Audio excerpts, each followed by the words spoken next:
لا حول ولا قوة إلا بالله العلي العظيم. حسبنا الله ونعم الوكيل، نعم المولى ونعم النصير. أعوذ بالله من الشيطان الرجيم. بسم الله الرحمن الرحيم. الحمد لله رب العالمين والعاقبة للمتقين والجنة للمطيعين والنار للعاصين، والصلاة والسلام على أشرف الأنبياء والمرسلين سيد الأولين والآخرين سيدنا ومولانا أبي القاسم محمد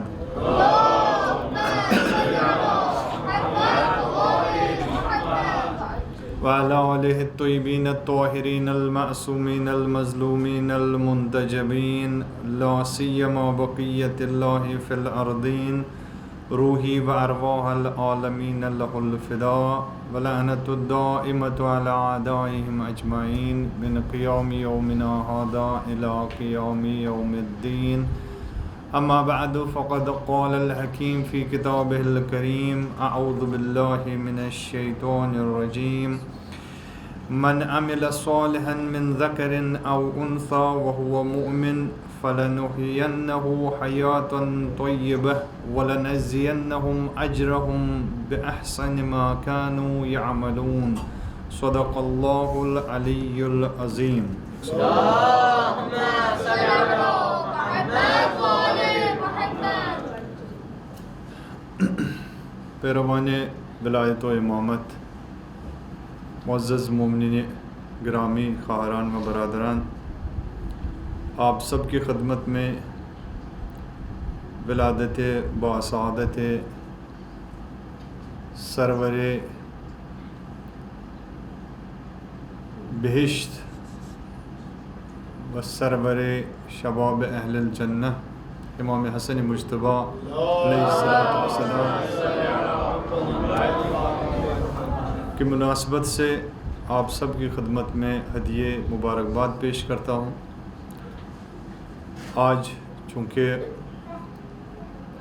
کائنات کا اگر ہم ملاحظہ کریں اور کائنات کو دقیق اور گہرائی سے دیکھنے کی کوشش کریں تو خوبصورت ترین شام اور سب سے حسین دن اور جو درپیش ایام ہیں،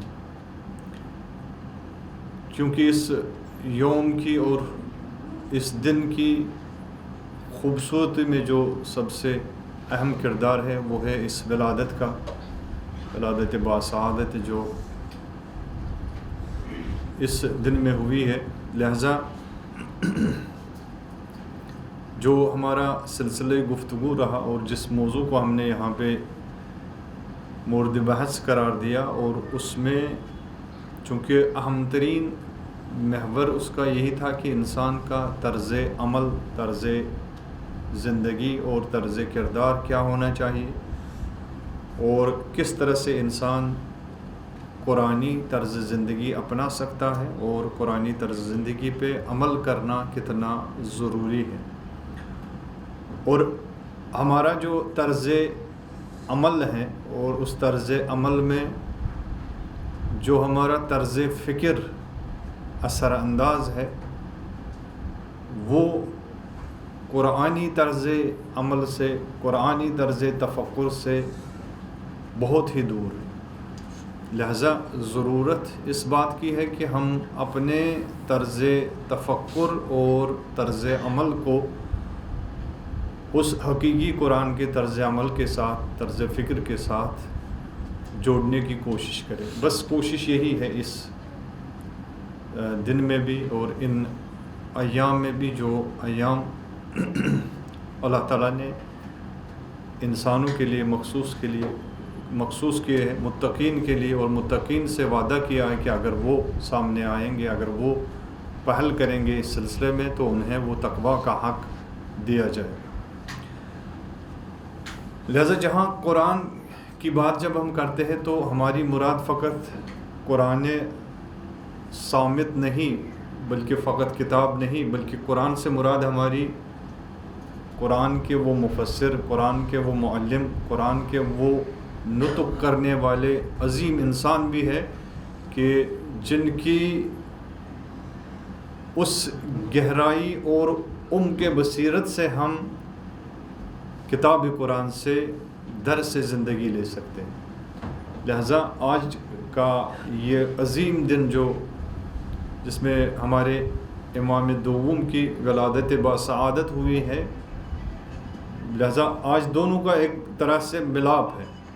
لہذا ہماری گفتگو تھوڑا آج اس حوالے سے رہے گی کہ یہ جو قرآن ناطق ہے، قرآن ناطق کی ولادت جو اس دن ہوئی ہے، اس قرآن ناطق سے ہمارا کیا ناطہ ہونا چاہیے، کیا تعلق ہو ہمارا، اور اس قرآن ناطق کی حقیقت کیا ہے، اس کائنات میں کیا کردار رہا ہے۔ مجھے زیادہ اس کو وضاحت کرنے کی ضرورت نہیں ہے، فقط کچھ چیزوں کی طرف میں اشارہ کرنا چاہوں گا اور آپ کی زحمت ہم تمام کریں گے۔ ایک صلوات بھیجے پر محمد و آلہ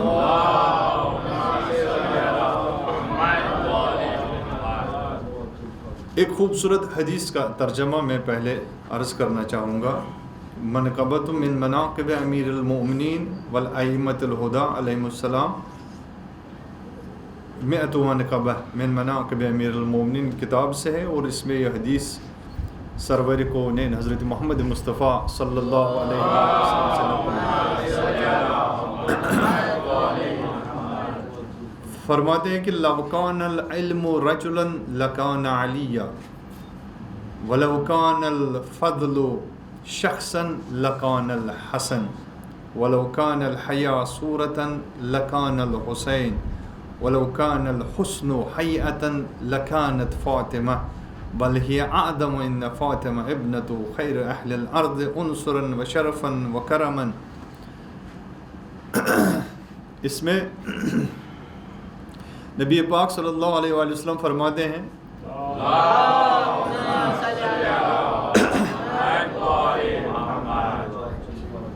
یعنی ایک طرح سے جس طرح سے ہم مداح کرتے ہیں، امام کے سلسلے میں منقبت اور نعتیں پڑھی جاتی ہے، تو اسی طرح سے یہ منقبت ہے نبی پاک کی ان 4 عظیم ہستیوں کے بارے میں۔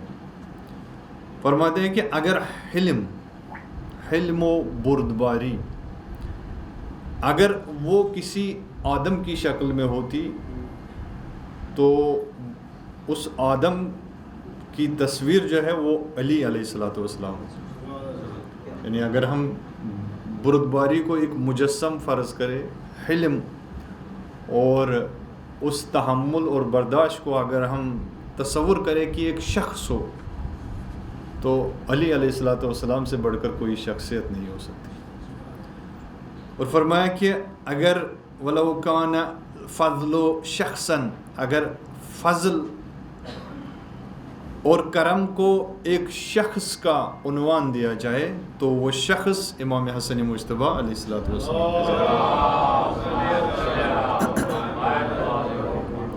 اور اگر حیا اور شرم کو اگر ہم ایک صورت دینا چاہیں، ایک شکل دینا چاہیں، تو وہ صورت امام حسین علیہ الصلوۃ والسلام۔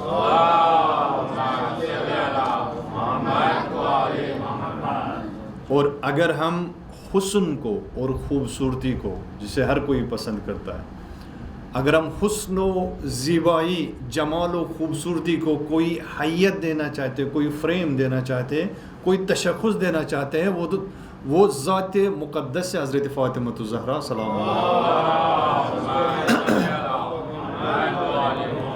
بس یہ جو انسانی کمالات کے عظیم اور بنیادی زیور ہیں، حلم، فضل، حیا، حسن، جمال، زیبائی، خوبصورتی، تو یہ کہاں سے نکلتی ہے اور کہاں ان چیزوں کا مرکز ہے؟ فرمایا کہ وہ مرکز وہ گھر ہے، جس گھر کی عظیم خاتون جس کا نام فاطمہ الزہرا سلام اللہ علیہا۔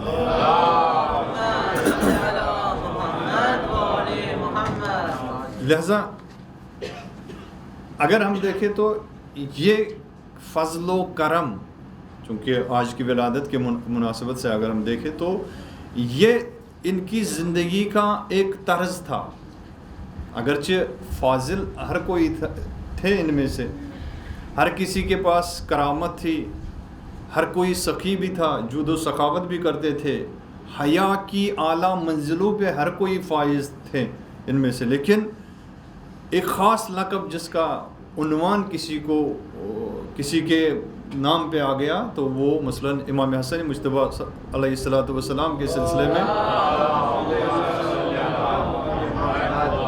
کہا جاتا ہے وہ کہ کریم اہل بیت، یعنی ان کی زندگی کا طرز جو تھا وہ کریمانہ طرز تھا، کرم، جود و سخاوت سے بڑھ کر جو کرم ہے، یعنی جہاں پہ انسان سخاوت اور جود کا اور کرم سے یہی موازنہ ہے کہ سخی سے انسان پوچھتا ہے، اس سے سوال کرتا ہے تو وہ دیتا ہے، لیکن کریم جو بنا پوچھے اور بنا سوال کیے ہی انسان کو دے دیتا ہے، کرم کی منزل ہی، لہٰذا کہتے ہیں کہ کریم اہل بیت، دو ہی شخصیتیں ہیں، ایک کریم اہل بیت ہے، ایک کریمہ اہل بیت ہے۔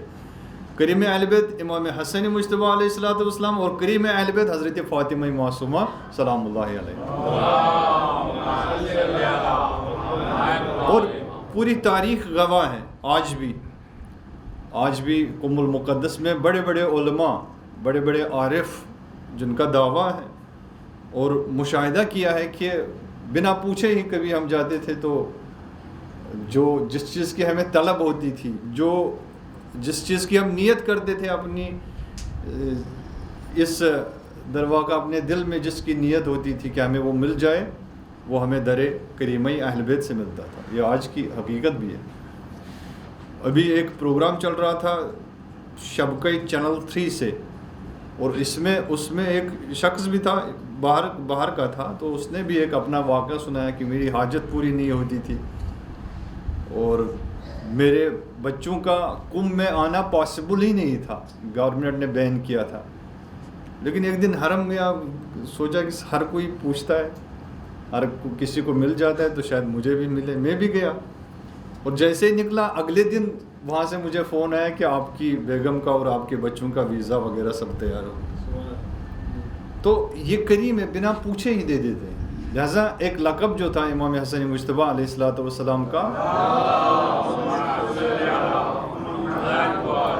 نہ فقط دینے میں، توجہ کرے، کرم اور سخاوت جو تھی وہ فقط مال دینے میں نہیں تھی، بلکہ وہ فکر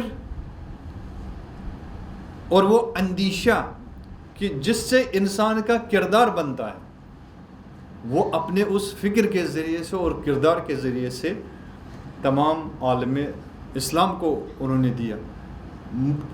مروان جو سب سے پلید ترین اور پست ترین شخص تھا عالم اسلام میں جو گزرا ہے، سب سے پست ترین شخص اور سب سے بڑا مالدار یہ بھی تھا، لیکن اتنا بڑا مالدار ہونے کے باوجود بھی اتنا پست تھا کہ 5 پیسے خرچ کرنے کے لیے جو ہے نا وہ توفیق نہیں ملتی تھی۔ اور امام کوئی اتنی بڑی مال و دولت نہیں تھی، لیکن پھر بھی دیکھتے ہیں کہ ہر چیز میں آگے ہوتے تھے۔ بعض روایت میں آئے کہ 2 مرتبہ بظاہر کہ امام نے اپنا سب کچھ راہ خدا میں انفاق کر دی، سب کچھ جو بھی تھا، کچھ بھی نہیں رکھا گھر میں، سب کچھ راہ خدا میں خرچ کر دیا۔ یہ طرز تھا ان کی زندگی کا۔ وہ لہذا فقط مال کا مسئلہ نہیں تھا، بلکہ مال سے بڑھ کر جو کرم اور سخاوت ان سے تھی وہ انسانیت کے لیے تھی، یعنی انسانیت کو اس فکر سے آزاد کرنا جس فکر میں انسان غلام بن جاتا ہے۔ توجہ کریں، یعنی کبھی انسان ممکن ہے کہ مال کے ذریعے سے آزاد ہو، انسان جو ہے مالی معاونت اس کی ہو، کوآپریشن کرے، ہم ایک دوسرے کا تعاون کریں، ہم پیسہ دینے میں، مال دینے میں، تو کسی کا گزارا ہو جاتا ہے، کسی کی جو ہے نا حاجت پوری ہو جاتی ہے۔ تو ایک وہ مالی بندگی اور مالی بردگی یا غلامی جو تھی وہ اپنی جگہ پہ تھی۔ امام کا جو عظیم کارنامہ تھا وہ یہ تھا کہ انسان کو فکری غلامی سے آزاد کرتے تھے، فکر دیتے تھے، فکر کی سخاوت ہوتی تھی۔ لہذا معروف واقعہ ہے کہ جب وہ شامی آیا، شامی نے جب دیکھا کہ ایک جگہ بھیڑ کھڑی ہے تو دیکھا کہ ایک خوبصورت سا جوان ہے، تو اس نے پوچھا اہل مدینہ سے یہ کون ہے؟ کہ اس کے ارد گرد اتنی بھیڑ ہے. شامی کیا تھا؟ شامی یعنی دہشت، شامی یعنی دشمن اہل بیت علیہ الصلوۃ والسلام، شامی یعنی خوارجیت، شامی یعنی آج کا داعش. شامی کی فکر یہ تھی. یعنی جیسے ہی اس کو بتایا گیا کہ یہ جو ہے یہ ان کا نام حسن ہے، تو کہا کن کے فرزند ہے؟ کہا یہ ابو طالب کا فرزند ہے.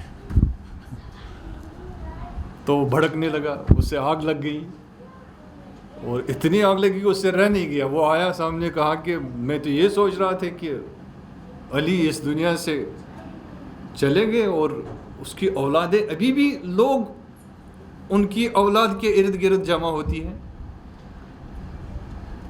اور تاریخ جملات ہے کہ اس نے گالیاں دینا شروع کی، گالیاں، فحش کلامی کی، اور اتنی بے ادبی کی، اتنی فحش کلامی کی کہ توجہ ہی نہیں کی امام نے کوئی توجہ نہیں دی ان چیزوں، جیسے امام نے سنا ہی نہیں. امام نے نظر انداز کر دیا. فرمایا مجھے لگتا ہے کہ تو پردیسی لگتا ہے، مجھے اجنبی سا نظر آ رہا ہے، شاید تو یہاں کا رہنے والا نہیں ہے، کہیں سے آیا ہے، مسافر ہے، کسی چیز کی ضرورت ہے تو میں دوں گا، گھر نہیں ہے تو گھر کا انتظام میں میزبان رہوں گا، آپ میرے مہمان بن کے آئے. شامی کہتا ہے جب مجھے لے گیا تو یعنی جب میں توجہ کرے، یہ وہ کرم اور سخاوت، فکری سخاوت تھی، عملی سخاوت تھی، عملی کرم تھا، وہ کردار اور حسن تھا اس کردار کا. شامی کہتا ہے کہ جب میں مدینہ میں وارد ہوا تھا تو سب سے منفور اور مبغوض ترین شخصیت جو میرے نزدیک تھی وہ حسن ابن علی تھے، لیکن میں جب وہاں سے نکلا تو سب سے محبوب ترین شخصیت جو مدینہ کی تھی وہ حسن ابن علی تھی. یہ کرم. توجہ کرے، کبھی ہم پیسے دے کے کسی کا ممکن ہے کہ کاروبار تبدیل کر دے، کاروبار چینج کر دے، لیکن ایک فکر دے کے انسان کی زندگی اور انسان کا طرز زندگی چینج کرے آپ، بڑا سخت کام ہے. کسی کا طرز زندگی چینج کرنا یہ بہت بڑا کام ہوتا ہے. امام نے اس کا طرز تفکر چینج کیا، طرز عمل چینج کیا. پہلے وہ گالیاں دیتا تھا، اب مدح کرنے لگا. پہلے اس کی فکر میں یہ تھا کہ علی اور آل علی سے وہ بغض کرتا تھا، لیکن جب وہ نکلا تو آل علی اور علی کا وہ دیوانہ ہو گیا. جیسے کسی کا طرز عمل اور طرز تفکر تبدیل کرنا یہ بہت بڑی بات تھی. آج کے زمانے میں بھی آپ دیکھیں، امام خمینی رحمۃ اللہ علیہ اتنا بڑا انقلاب کرنے کے باوجود بھی اگر آپ دیکھیں، لیکن جو لوگوں کا، متدینوں کی بات میں نہیں کرتا، غیر دیندار طبقہ جو تھا ان کا طرز تفکر عوض نہیں ہوا، بالکل تبدیل نہیں ہوا، چینج نہیں ہوا. وہ طرز تفکر اور طرز زندگی جو ان کا تھا وہ آج بھی یورپین سٹائل کا، یورپین سیلیبریٹی اور بڑے بڑے مثلا ان کے ہوتے. علماء یہاں پہ حاضر ہیں، بہتر جانتے ہوں گے، نہیں کر پائے طرز فکر اور طرز زندگی چینج کرنا. یہ اماموں کا کام یہ تھا، اماموں کا. لہٰذا آج کا دن جو ہوتا ہے، اسی لیے کہا جاتا ہے کہ اگر ہم آئیں اور اس دن کو منانے کی کوشش کریں تو کیسے منائیں؟ دو طریقے ہیں منانے کے. ایک وہ طریقہ ہے جو ہمارا رسوماتی اور آبائی طریقہ ہوتا ہے، محلی طریقہ ہوتا ہے. اس میں ہم آتے ہیں، ایک صاحب آئیں گے، نعت پڑھیں گے، ایک صاحب آئیں گے، منقبت پڑھیں گے، دوسرے صاحب آئیں گے، اور ہو گیا جی بھائی، ہو گیا، آج ولادت منا لیا ہم نے. ایک یہ طریقہ ہے یہ منانے، یہ ہمارا طرز زندگی ہے ائمہ معصومین علیہ الصلوۃ والسلام کے مقابلے میں، کہ ہم آتے ہیں، نعتیں پڑھتے ہیں، منقبتیں ہوتی ہیں، شعر و شاعری ہوتی ہے، نظر و نیاز کھلاتے اور چلے جاتے ہیں. لیکن ایک وہ طرز تفکر ہے اور طرز زندگی ہے جو ائمہ خدا علیہ الصلوۃ والسلام ہمیں دینا چاہتے ہیں. کتنے ایسے ہوں گے کہ جو آج کے دن جن کا کردار شامی نوعیت کا کردار ہو. کیا ہمیں نہیں چاہے کہ ہم محضر امام حسن مجتبی سلام اللہ علیہ کے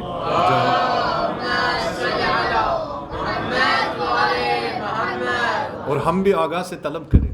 آگاہ آپ تو، وہ تو شامی بن کے آیا تھا، ہم تو شامی نہیں ہیں، ہم تو آپ کے اپنے ہیں. کیا آج ہم پہ نظر کرم نہیں ہو سکتا کہ جو میرا شامی طرز عمل ہے، طرز فکر ہے، وہ طرز فکر میرا بدل جائے؟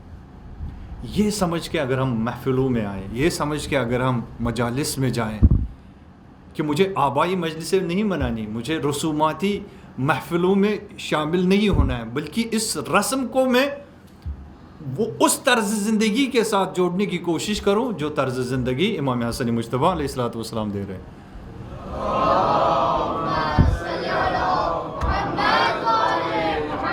لہذا عزیزان محترم، جو سب سے اہم ہوتا ہے اس دن میں، اس لیے کہتے ہیں یہ ایام جو ہے، ایام یا یہ عیدیں جو ہوتی ہے، جو مناسبتیں ہوتی ہیں، ولادتیں ہوتی ہیں، شہادتیں، یہ فقط منانے کی حد تک نہیں ہے، بلکہ عہد کرنے کا دن ہوتا ہے کہ ہم آئیں اپنے امام کے ساتھ عہد کریں، اپنے امام سے وعدہ کریں، تب جا کے امام اس مظلومیت سے اور وہ جو مظلومانہ انداز زندگی تھا اس میں اگر نصرت کرنی ہے امام کی اور مظلومیت سے نجات دینا ہے، تب ہم دے سکتے ہیں کہ جب ہم یہ عہد کر کے آئے کہ ہم آج محفل میں آئے، مجلس میں آئے، لیکن یہ عہد کرتے ہیں کہ جو کرم، جس کرم سے اللہ نے ان کو نوازا تھا، اس کرم کا ایک حصہ مجھے بھی ملے۔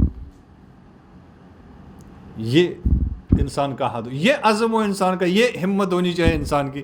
اگر انسان کی ہمت اتنی ہوگی، بھائی مولانا صاحب پڑھیں گے، 2-4 مصرے پڑھیں گے اور ہم سنیں گے، وہ جو دے کے گئے، ہم جو لے کے گئے، نہیں، کبھی ہم اتنا بھی تو سوچے کہ ہمیں چاہیے۔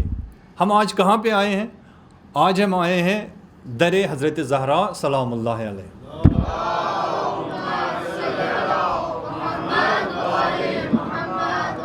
خوشی کا مقام ہے نا، ہے یا نہیں ہے؟ نہیں، آپ لوگوں کو شک ہے؟ بے شک اس میں کوئی شک نہیں ہے، خوشی کا مقام۔ در اہل بیت میں آج خوشی ہے، تو ہمیں کیوں نہیں خوشی ہونی چاہیے؟ تو اسی خوشی میں آپ بلند صلوات پڑھیے۔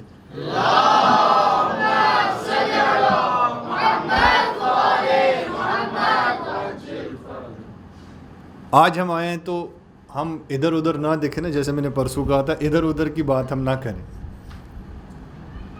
آج خود مولا کے پاس ہم جائیں۔ کہتے ہیں نا، محمود غزنوی کا ایک وفادار وہ تھا، غلام ایک تھا، اور چہتا غلام تھا محمود غزنوی کا، بظاہر شاید ایاز نام تھا اس کا۔ کہتے ہیں سیاہ فام بھی تھا، لیکن زیادہ محبت تھی محمود غزنوی کو ایاز سے۔ یہ وزراء جو تھے ان کو بہت کھلتا تھا، بھائی ہم تو وزیر رہے اور یہ غلام رہا، اور غلام سے اتنی محبت اعلیٰ حضرت کی، اور ہم جو ہے ہم سے کوئی توجہ نہیں ہماری طرف۔ تو شکایتوں پہ شکایتیں ہو رہی تھی، بھائی ایسا آپ کرتے ہیں تو یہ اچھا نہیں لگتا، وہ فلاں۔ کہا اس کی وجہ ہے، میں ایسے ہی تھوڑا ایاز کا عاشق ایسے نہیں ہوں، اس کی وجہ ہے۔ کہا نہیں، پھر بھی اچھا نہیں، ہم وزراء ہیں، میں مثلا وزیر اعلیٰ ہوں، وہ وزیر اعظم ہیں، وہ پرائم منسٹر ہیں، سب۔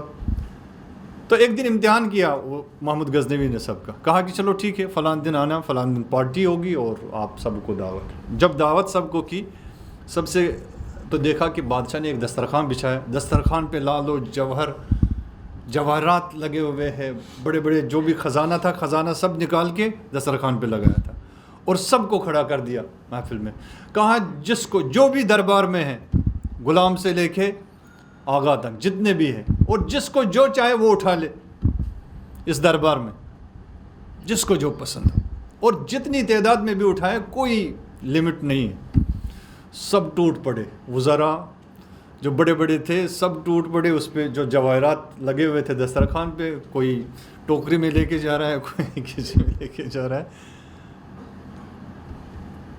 تو سب دیکھ رہے ہیں کہ ایاز ایک کونے میں کھڑا ہے۔ کہا کہ بادشاہ تو فرماتے تھے، اعلیٰ حضرت کہتے تھے کہ ایاز بڑا ہوشیار ہے، اس لیے میں اس کو زیادہ چاہتا ہوں، یہ تو ہوشیار نہیں، اگر یہ اتنا ہوشیار ہوتا تو اس نے بہت سارے جواہرات اٹھانے چاہیے تھے۔ تو جب سب اٹھ گئے اور دسترخوان خالی ہوا تو ایاز دوڑے۔ ایاز نے کوئی وہ ہیرا وہاں سے نہیں چنا جو دسترخوان پہ لگا تھا، کسی کو ہاتھ نہیں لگایا۔ پتہ ہے ایاز نے کیا کیا؟ ایاز آیا اور اس نے